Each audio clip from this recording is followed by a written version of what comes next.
नमस्कार दोस्तों, basics of stock market channel में आप सभी का स्वागत है। आईसीआईसीआई बैंक के रिजल्ट घोषित हुए हैं Q4 के, जो हम कंपेयर करेंगे उसके पिछले परफॉर्मेंस के साथ। हम यहाँ पे सीक्वेंस देख लेते हैं, इस साल का Q4 का रिजल्ट, उसके बाद हमारा Q3 का रिजल्ट और पिछले साल का Q4 का रिजल्ट। इनका हम आपस में कंपैरिजन करेंगे। यहाँ पे हम शुद्ध लाभ जब देखते हैं तो इस साल का शुद्ध लाभ जो है वो है 13,702 करोड़ रुपए। सभी करोड़ रुपए में है, 13,702 करोड़ रुपए, जबकि Q3 का था 11,318 करोड़ रुपए और पिछले साल Q4 का था 12,630 करोड़ रुपए, जो कि हम यहाँ पर देख सकते हैं कि इस साल का जो हमारा शुद्ध लाभ है वो पिछले क्वार्टर की तुलना में और पिछले साल के Q4 की तुलना में करीब पिछले क्वार्टर से करीब 21% बढ़कर आया। इसके बाद हम देखेंगे शुद्ध ब्याज से आय, NII, नेट इंटरेस्ट इनकम, जो कि किसी भी बैंक का मुख्य आय का साधन होता है। जो भी ब्याज से वो आय कमाते हैंगे, हम देखेंगे कि इस बार Q4 में 22,979 करोड़ रुपए की आय हुई है, जो कि पिछले क्वार्टर में 22,302 करोड़ रुपए थी और पिछले साल इसी क्वार्टर में 21,193 करोड़ रुपए की आय हुई है, जो कि इस क्वार्टर में हम देख रहे हैं कि पिछले क्वार्टर की तुलना में और पिछले साल की तुलना में बढ़कर आई है, जो काफ़ी अच्छी बात है। इसके बाद प्रोविजंस को देखेंगे।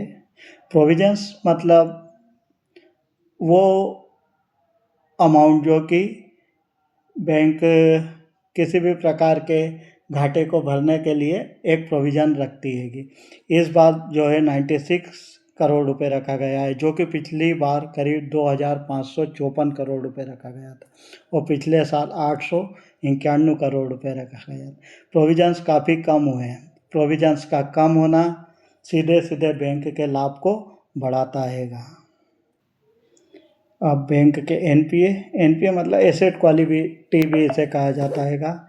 इस क्वार्टर में जो नेट NPA है वो 0.33% रखा गया है, जो कि पिछले क्वार्टर में 0.37 था और पिछले साल इसी क्वार्टर में 0.39% था। NPA का कम होना बैंक के लाभ को बढ़ाने का ही काम करता हैगा। NPA सीधे तौर पर हम कहें तो वो पैसा होता है जिसको बैंक मानता है कि वो पैसा डूब चुका है, जो परफॉर्म नहीं कर रहा है।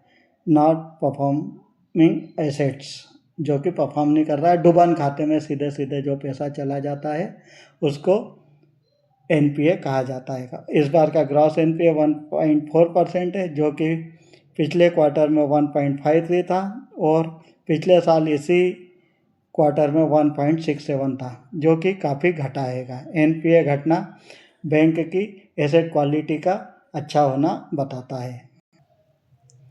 ICICI बैंक ने इस साल एक और नया इतिहास रच दिया है। उसने जहां NPA 0.33% इतिहास का सबसे कम NPA है, वहीं पर इस पूरे वित्तीय वर्ष में उसने 50,000 करोड़ रुपए का प्रॉफिट कमाकर, एक पूरे वित्तीय वर्ष में 50,000 करोड़ रुपए का प्रॉफिट कमाकर एक इतिहास रचाएगा, जो कि ICICI बैंक ने पहले कभी भी नहीं कमाया था। यह शुद्ध लाभ कमाया है उसने। साथ ही साथ ICICI बैंक ने 12 रुपये पर शेयर का डिविडेंड भी घोषित किया है, जो कि शेयर धारकों के लिए एक खुशी का विषय है। साथ ही साथ अगले वीडियो में मैं आपको HDFC बैंक का भी रिजल्ट का डिटेल बताऊंगा। मेरे इस चैनल को आप लोग सब्सक्राइब करें, लाइक करें और अपने दोस्तों को शेयर करें। धन्यवाद।